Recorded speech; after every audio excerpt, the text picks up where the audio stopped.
Hi, favored ones! Welcome to Soul Reflections. Happy morning. Ayun, just ko, 11 a.m. Okay, um, what did I learn this week? Actually, a lot. A lot of things happened, but one thing that really, um, you know, made an imprint in this week's lesson is the realization that um, what we were supposed to do in the past, parang kung hindi natin nagawa yon, parang babalik din siya at babalik lagi. Um, Parang it reminded me of, our calling or our journeys in life. Sometimes, we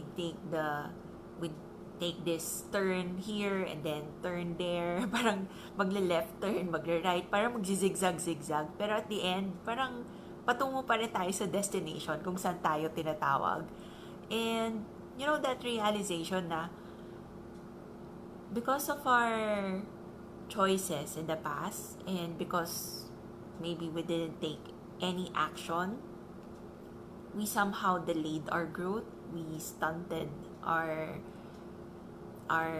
evolution as a person. And na-realize ko lahat ng gusto kong gawin in the recent years, all of it is resurfacing again. Parang hindi siya nawala, nandyan pa rin. And it somehow made me, realize that I have to do it. Kung hindi ko siya gagawin, then parang na-delay ko na naman yung sarili ko. Sometimes when, there's this desire inside your heart, siguro ang example ko na lang would be, ito yung number one thing that I hear a lot of people tell me, or even friends would tell me. Gusto ko ng sideline. I want to earn more. I want another business or something, ganyan, kahit maliit lang. There's that heart's desire, but then walang action. Hanggang sa parang nawalan na ng gana, parang tumakbo na yung usual na tendencies of being a human na kinalimutan na lang. Pero, alam niyo yun, yung paminsan-minsan, babalik at babalik yung thought na yun na it will whisper into your ear and tell you that mag-business ka na, ito na yung time, ganyan. Pero, wala. Parang our mind, we would tell ourselves that we're busy, we're doing something else, this is not yet a good time.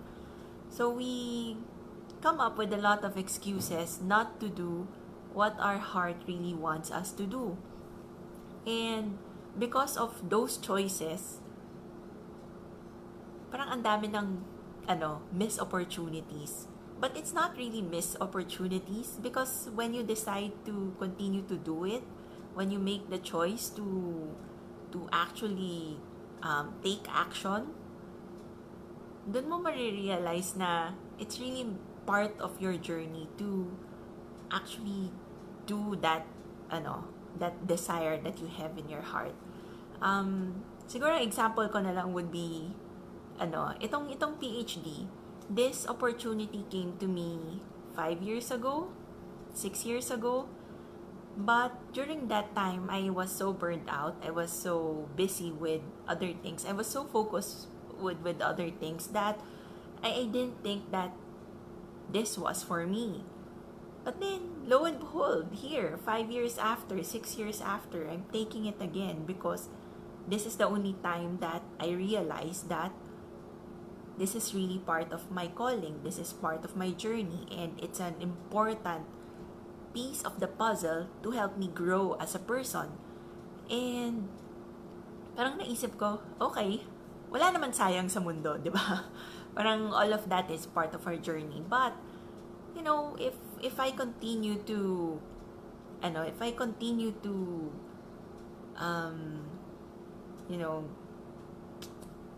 paano ba? Give myself excuses not to continue, or pag tinamad or nawalan ng gana, di naman mawawala ito babalik rin siya ulit. Kasi it's a desire that I have inside. Parang minimental ko lang sobra. Kaya parang binabaliwala. Pero, it's something that my heart really wants. So, with you guys, if there is something inside your heart, that's really urging you to do something, even if it's very overwhelming, even if it's, you feel that it's so big and it would bring you out of your comfort zone, just give it a try. Because hindi mo alam kung yun yung bagay na kailangan mong gawin para maging mas buo ka na ikaw. Kasi all of us are going towards our real selves, diba?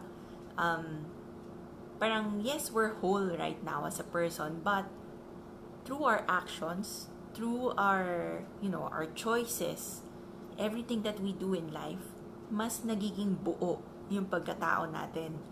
And if we stop to take those actions, pag hindi tayo take ng steps towards those things or those desires that we have inside our hearts, then we technically delay our growth. We stunt our growth. Ang masaklap kung hindi mo talaga gagawin. Kasi, ano na mangyayari, di ba? Parang, you'll just, parang paikot-ikot ka na lang sa life. Parang magzizigzag ka na lang. Medyo matatagalan bago ka makarating sa dapat mong puntahan. Kasi lahat naman tayo in any path that we choose, we're always meant to go towards the path that's really meant for us. Kahit na umikot-ikot pa tayo or kahit na mag-backtrack pa tayo, at the end of this life, we're really meant to go into a certain path, diba? Yun lang nga, per person, iba-iba. So, there's a lot of discernment and awareness that, comes into this. But this is also an encouragement for you guys to listen to your heart. Whatever it is that your heart is telling you, baka naman pwedeng pakinggan. At wag muna pakinggan masyado yung sinasabi ng utak. Kasi masyadong mental, diba? I'm sure you've all experienced how the mind can be so deceiving. Ang daming excuses, ang dami talagang rason kung bakit hindi. Pero, alam mo yun, the heart will always still be there. Alam mo yun, yung soft pa rin, yung pag-uudyok sa invitation to the calling, to be the best versions of yourself. And we could only be the best versions of ourselves through certain actions, through certain choices that we make in life. So, I'm inviting you to do that. Parang wag niyo ako gayahin na ilan years ang sinayang. Di naman talaga sinayang. May rason yun. Syempre, there are times really when we're not yet that mature, we're not yet ready. But, when the realization and the awareness is there, parang hindi ka na lang papayag na hindi ka gagalaw Gagalaw ka talaga. So, yun. And this reminds me of, shucks na patagal na ang soul reflections natin today. This reminds me of our guest for Soul Talk. For this month, kasi di ba ang theme natin this month is hard work and resourcefulness. And as I've always, shared, the theme for the months, it's really, also part of my journey. I want to talk to people who are hardworking, who are resourceful, because I want to relate to them, So, the first guest that we had was Dimple Reyes. So, she was my MBA classmate and mom of 5, tumutulong sa family business, tumutulong sa asawa niya sa business, tapos head of marketing sa corporate. So, imagine nyo na lang gano'n ka busy ang buhay niya. And then, the second one was Coach Romel. So, anong tawag dito? Ano bang ginawa niya? He resigned from his work. Sinagad niya yung sarili niya just so he could pursue his passion, his calling. And now, he is coaching salespeople to close their premium clients. So that's a good service um, to humanity, to really help, not just teach them sales techniques but also heal them in a holistic way, kasi NLP rin naman siya, saka hypnotherapy coach din siya. And then the third one, of course, this week, si Ces, ano rin, mom of two, family businesses that were really hit by the pandemic, had to transition to new businesses. Medyo nakakapagod din yung mga ginagawa niya. But, those three people, they really are very hardworking, and they've shown how creative they could be in, transitioning through the changes in life. And, that is also something that I'd wish all of us to imbibe or to embody, kasi it's all there eh. It's always inside. It's just that minsan hindi nagagamit, so dormant lang siya sa loob. Pero kung nagamit naman, 'di ba, through actions or through certain choices, lalabas at lalabas 'yun eh. So kung nasa situation ka that really requires hard work, dedication, resourcefulness, kahit sabihin mo na hindi ikaw yon, na parang tamad kang taon, lalabas at lalabas yon. So, make correct choices. Yun lang naman, make correct choices. Ayun, na ano lang ako. Parang dami ko nagsinabi. So, our next guest for Soul Talk, hindi ko pa napopost, pero i-announce ko na lang dito. Ang next guest natin is Ason de la Cruz. So, ano naman siya? Research assistant, kasi I'm taking up my PhD and I'm also doing research.